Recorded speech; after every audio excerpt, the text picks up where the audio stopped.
নমস্কাৰ, welcome back to my tube channel Babu's class. নৱম শ্ৰেণীৰ ছাত্ৰ-ছাত্ৰীসকল, তোমালোকৰ এডভান্স মেথছৰ আজি 6.2 4 আৰু 5 নম্বৰটো দিবলৈ ওলাইছোঁ।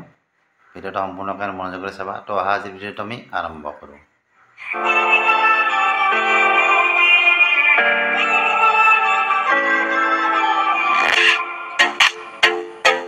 তো 4 নম্বৰত কি দিয়া আছে, যদি m+2 4m - 6 আৰু 3m - 2 পদকেইটা এটা সমান্তৰ প্ৰগতিৰ তিনিটা ক্ৰমিক পদ, তেন্তে এমৰ মান নিৰ্ণয় কৰি কৰিছে। আমাৰ এই পদ তিনিটা কি বুলি কৈছে, এটা সমান্তৰ প্ৰগতিৰ তিনিটা ক্ৰমিক পদ বুলি কৈছে। আমি এটা পাইছিলোঁ এ বি চি যদি ক্ৰমিক পদ তিনিটা হয় এটা সমান্তৰ প্ৰগতি, তেতিয়াহ'লে আমি কি পাইছিলোঁ, B minus A equal C minus B. এই ফৰ্মুলা মতে আমি এইটো কৰিব পাৰোঁ। তো এইখিনি আমাক দিয়া আছে m+2 4m - 6 3m - 2 সমান্তৰ প্ৰগতিৰ তিনিটা ক্ৰমিক পদ। আমি এটা বস্তু পাইছিলোঁ যে এ বি চি যদি সমান্তৰ প্ৰগতিৰ তিনিটা ক্ৰমিক পদ হয়, তেতিয়াহ'লে আমি কি সূত্ৰত আছিলে যে B minus A equal to C minus B, এইটো আছিলে। তো এইটো মতে আমি কি লিখিব, যদি সমান্তৰ প্ৰগতিৰ এই তিনিটা ক্ৰমিক পদ হয়, তেতিয়াহ'লে আমি কি লিখিব পাৰোঁ, 4m - 6 তাৰপিছত কি মাইনাছ m+2, তাৰমানে এইটো হ'ল এ, ধৰা এইটো বি, এইটো চি, বি মাইনাছ এ, গতিকে কি হ'ব 4m - 6, এইটোতো এটাই সংখ্যা, গতিকে মাইনাছ কি হ'ব m+2, যিহেতু দুটা সংখ্যা আছে এইটো বেকাত দিয়া m+2 ইকুৱেল টু কি হ'ব চি মাইনাছ বি। চি মানে কি 3m - 2 আৰু মাইনাছ চিন্তা একডাল, এইটো হ'ল চি, এইখিনি C, C minus B, B মানে কি 4m - 6। এতিয়া বন্ধনী খুলি দিবা, 4m - 6 বন্ধনী খুলি দিলে কি হ'ব, ভিতৰৰ চিনবিলাক সলনি হয়, এইটো প্লাছ আছে এইটো মাইনাছ হ'ব, এইটো প্লাছ আছে এইটো মাইনাছ হ'ব, তাৰমানে দুটা মাইনাছ হ'ল, -m - 2। এইপিনে কি হ'ব 3m - 2,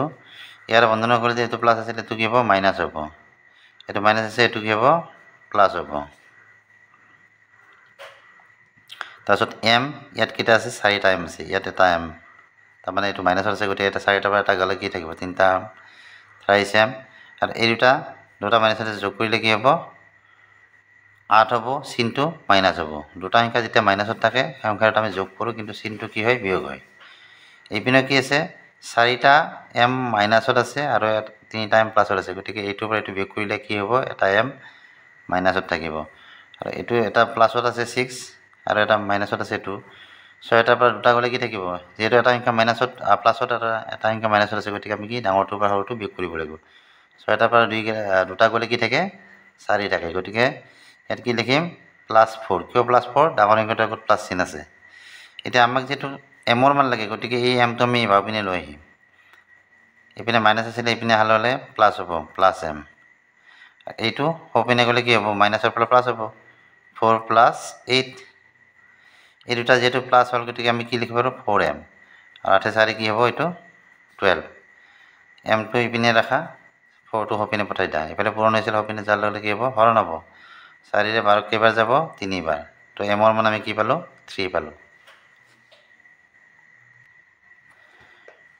তো 5 নম্বৰত কি দিছে, এটা সমান্তৰাল প্ৰগতিৰ চতুৰ্থ পদটো প্ৰথম পদৰ 10 গুণ বুলি কৈছে। চতুৰ্থ পদটো প্ৰথম পদৰ 10 গুণ, দেখুৱা যে ইয়াৰ 6তম পদটো দ্বিতীয় পদৰ 4 গুণ। প্ৰথমতে আমি কি কৰিম, এইখিনিৰ পৰা উলিয়াই ল'ম, আমাক কি কৈছে চতুৰ্থ পদটো প্ৰথম পদৰ 10 গুণ বুলি কৈছে, আমাক প্ৰথম পদটো আমি নাজানো, গতিকে আমি কি কৰিম প্ৰথম পদটো আমি ধৰি ল'ম। ইয়াত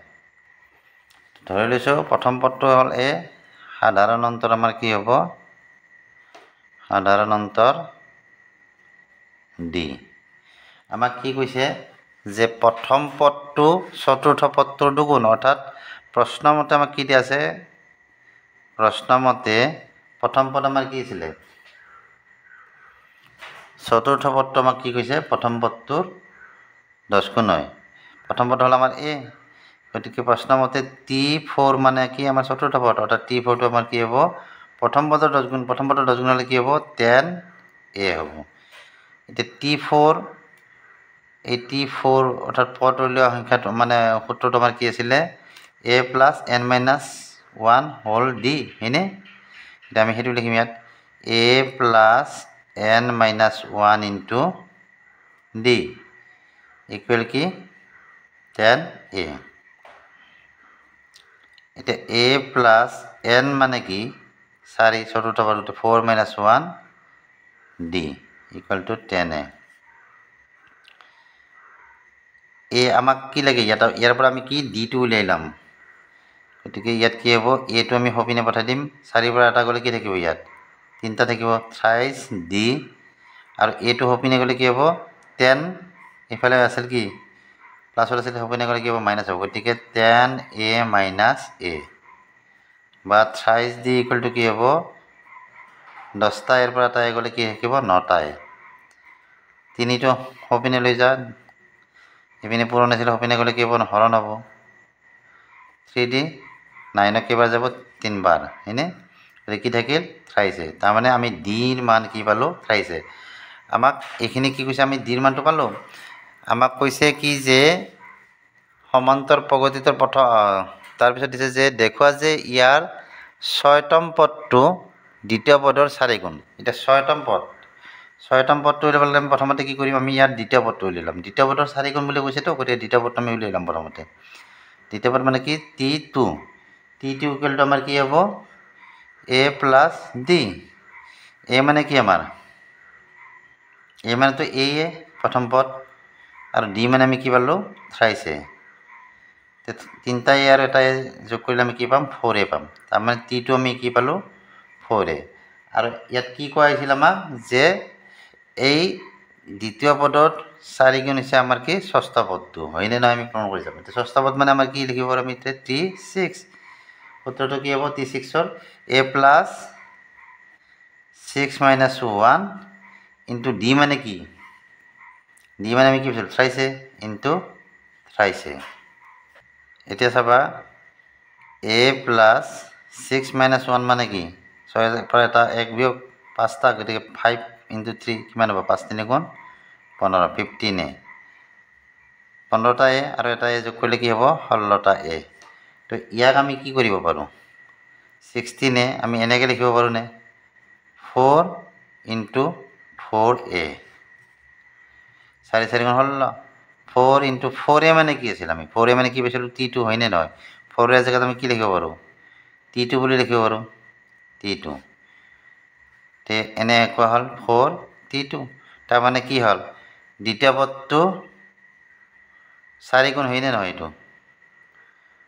গতিকে আমাৰ কি হ'ব পাৰিছিল যে 6 নম্বৰ পদটো আমাৰ কি 6তম পদটো দ্বিতীয় পদটোৰ 4 গুণ এনেদৰে তোমালোকে প্ৰমাণ কৰিব পাৰিবা তো এইখিনি আছিল ভিডিঅ'টো চাই কেনে পালা জনাবা ভিডিঅ'টো চাই ভাল লাগিলে ভিডিঅ'টো লাইক কৰিবা চেনেলটো সাবস্ক্ৰাইব কৰিবা আজিলৈ বাই বাই থ্যাংক ইউ